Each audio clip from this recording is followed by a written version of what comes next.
So when it comes to resilience and well-being, it's pretty close to my heart.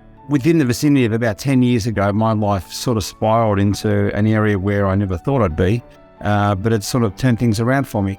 At a very, very young age, when I was in my early 20s and even teens, I sort of got mixed up with the wrong people and the wrong crowd, and I wasn't going the right way in life. So I rapidly wanted to change that by the time I turned around 26. And I got a job in sales and I turned things around, and I was hitting these goals. I kept getting goals and I kept getting addicted to getting these goals. And by the time I was 30 years of age, I was running these massive companies and I just kept hitting goals. And I loved it. It was inspiring. It generated a lot of interest in my life, and it sort of catapulted me to want to get more and more success. And then I started up my own companies, of which I invested in myself, and they did really, really well. Then the financial crisis sort of hit around the year around 2008, and everything sort of turned for me. My business sort of went a little bit belly up. My personal life went a little bit belly up, and a lot of things around me went a little bit belly up. And when everything culminates around you and goes a little bit belly up together, you sort of explode. And I ended up on a couch, and I ended up on this couch for quite a period of time. And not many people thought I was going to get off the couch. And that couch stuck to me. And to get off that couch, pretty much what I had to do is dig deep. And I started thinking about an understanding of the brain. And I started to research what the brain was like and why the brain allows you to spiral and vortex down. And I started writing a book about it. And I realized that I had to get off this couch. And I got off this couch and I started selling FPOS facilities, knocking on doors, and something I'd never done before. I'd been sort of like a managing director of companies and a CEO of companies, and I've done this. And I got out of my comfort zone and I did that, and my brain actually liked it. I was walking around with these young kids and I was doing stuff, and I was actually succeeding at it, and I was doing really well. And my brain needed that progress. Sitting on that couch was actually making me go backwards, and I was getting gloomy and lonely and all those sort of things. So I basically turned my life around by getting out, selling these FPOS facilities, knocking on doors. And then from there I started off other companies, and from there I am where I am today. But what it taught me out of all that is that you do need goals. We do need goals in life. But if you choose the goals that aren't hard enough, you're going to hit them, and you're not going to be fulfilled. If you go for the goals that are a bit further out, you will be fulfilled, but you can't hit them all the time. See, my issue was I wanted to hit them all the time, and that's what burnt me out. And I think a lot of burnout sometimes and a lot of disparagement around well-being is not hitting goals, but understanding that progress to where you get those goals is actually the one thing that's actually making you resilient.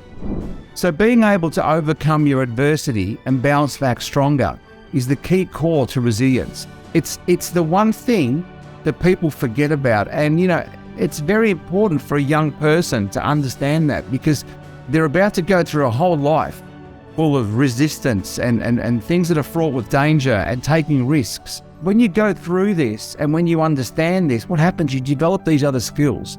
You develop grit, you develop patience, you develop confidence, you develop speaking skills, communication skills that you would normally not have developed because you're out of your depth. These are the sort of skills you can't learn at school. These are the sort of skills you can't put a dollar amount on. These skills set up your whole life. And that's why as a child, if you wrap up a child in cotton wool, they never develop these. And same as an adult, if you set these goals and the goals are really achievable, you're wrapping yourself up in cotton wool. It's fraught with danger in terms of your grit, because at some stage during your life, you're going to have to go through this. And if you go through it, you're going to get stronger. Now, when it comes to resilience, yes, it's determined by biological and physiological characteristics, relationships with families, environmental influences, but the buck stops with you. What you put in, like that is your makeup. Where you come from, you can't change. Who your family is, you can't change. How you've got there, you can't change. Where you're going, you can change. Where you want to go, you can change. Where you think you want to go and you never thought you'd be able to get there, you can do if you become resilient.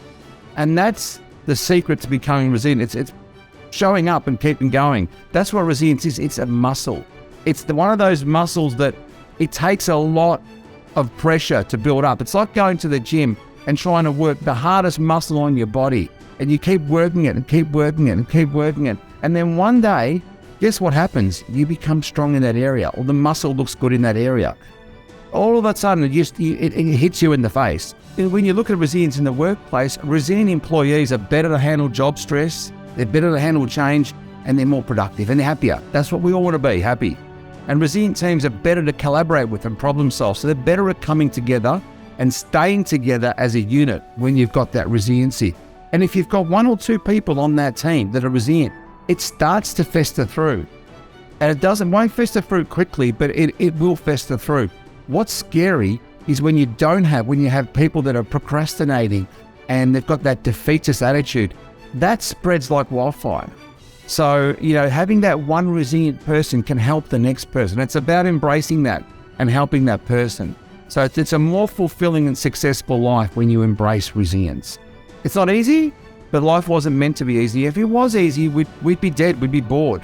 The brain does not like boredom. The brain is very, very, very smart. It's also very, very dumb. Sometimes it can visualize things that aren't real, and it can logically put things together that are real. You'll be pretty surprised at how that brain can help you, shape you, and also make you fail.